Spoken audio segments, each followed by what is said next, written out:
Une nouvelle équation d'énergie du photon.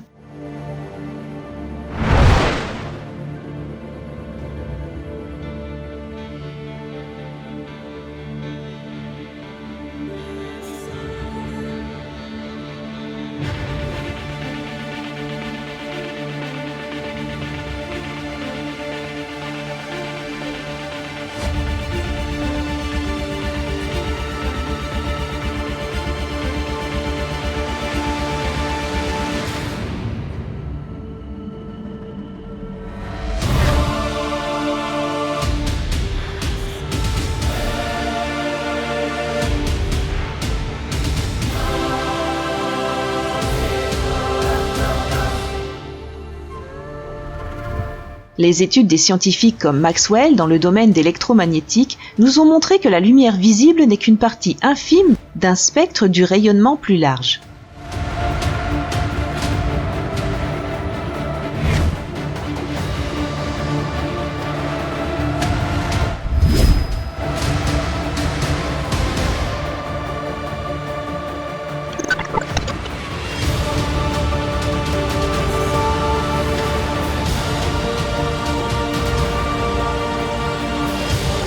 Les scientifiques ont beaucoup essayé pour comprendre comment la lumière parcourt le trajet entre la source de lumière et nos yeux.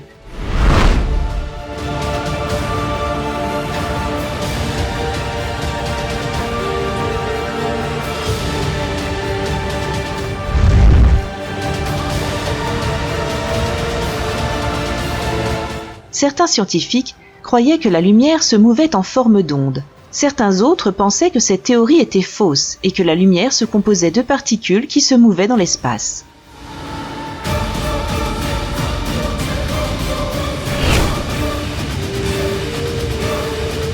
Après de nombreuses épreuves, Newton a opté pour la deuxième théorie, mais elle était rejetée plus tard.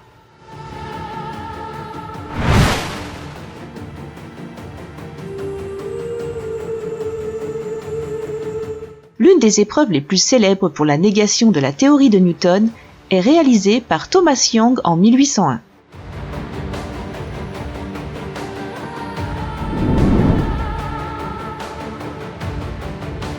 Mais dans la deuxième moitié du XIXe siècle, certaines preuves du comportement de la lumière ont été découvertes. Les physiciens faisaient des recherches sur cette question, à savoir pourquoi certaines matières absorbent et reflètent la lumière mieux que les autres matières.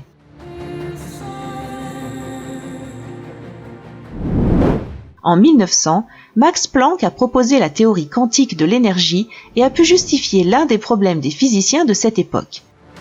Il a réussi à expliquer la relation entre la température du corps noir et le niveau du rayonnement électromagnétique. Il est vrai que l'épreuve de l'effet photoélectrique a démontré la théorie quantique de Planck, mais elle a posé un nouveau problème à la théorie ondulatoire de la lumière. Cette épreuve est justifiable seulement par la nature particulière de la lumière.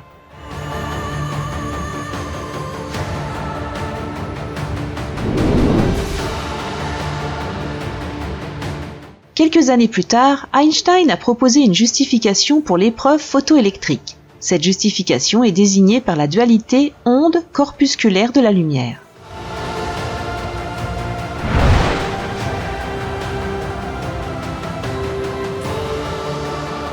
Dans cette vidéo, nous tenterons d'expliquer une nouvelle nature du mouvement des photons. Une nouvelle théorie innovante qui permet de décrire plus clairement le comportement de la lumière en forme d'un ensemble de comportements particuliers et ondulatoires.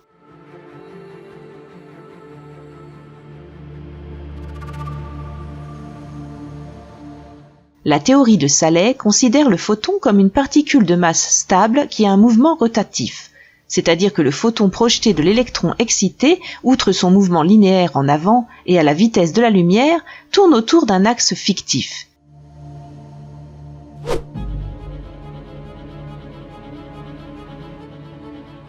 En d'autres termes, le photon a un mouvement tridimensionnel qui comprend un mouvement ondulatoire et un mouvement rotatif.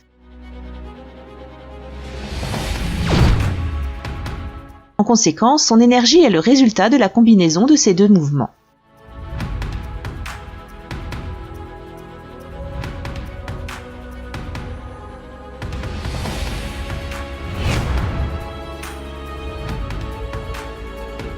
Ce Selon la théorie de Saleh, l'énergie ondulatoire est la même qu'a mesuré Max Planck de manière expérimentale dans le laboratoire et à l'aide de la célèbre formule E égale h nu.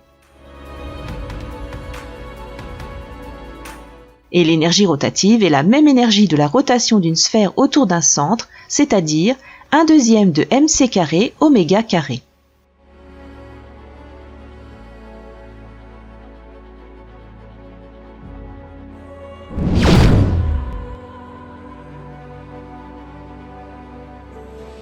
Mais finalement, ce photon de masse stable m parcourt le trajet entre deux points à la vitesse linéaire c. Son énergie sera donc 1/2 de mc carré.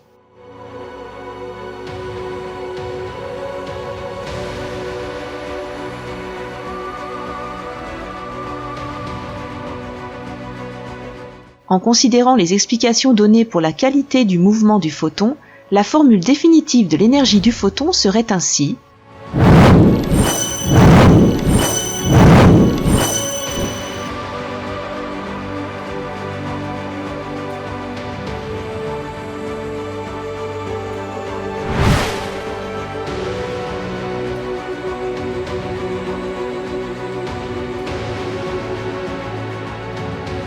En fait, on peut dire que l'énergie transférée du photon égale énergie initiale du photon moins son énergie rotative consommée.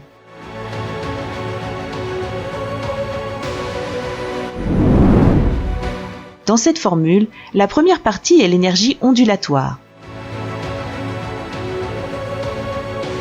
La deuxième, l'énergie transférée.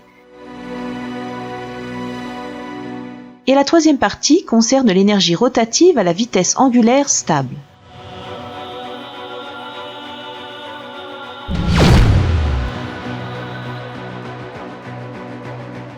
H est la constante de Planck. Nu représente la fréquence. M est la masse du photon.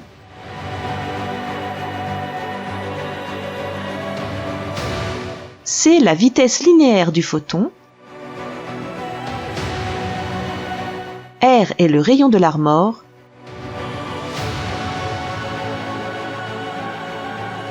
Et oméga est la vitesse angulaire.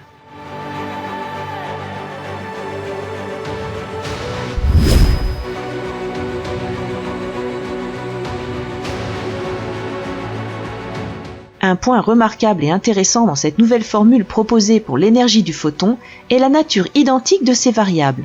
Comme vous le savez, pour une onde à vitesse stable, la fréquence est en rapport direct avec la longueur de l'onde. En conséquence, les changements de deux variables, c'est-à-dire du rayon de l'Armor et de la fréquence, sont de la nature de la longueur.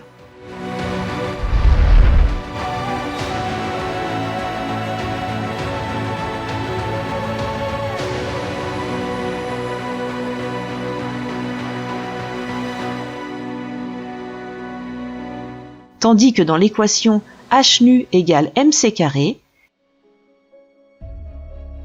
les variables sont la fréquence et la masse qui sont complètement hétérogènes.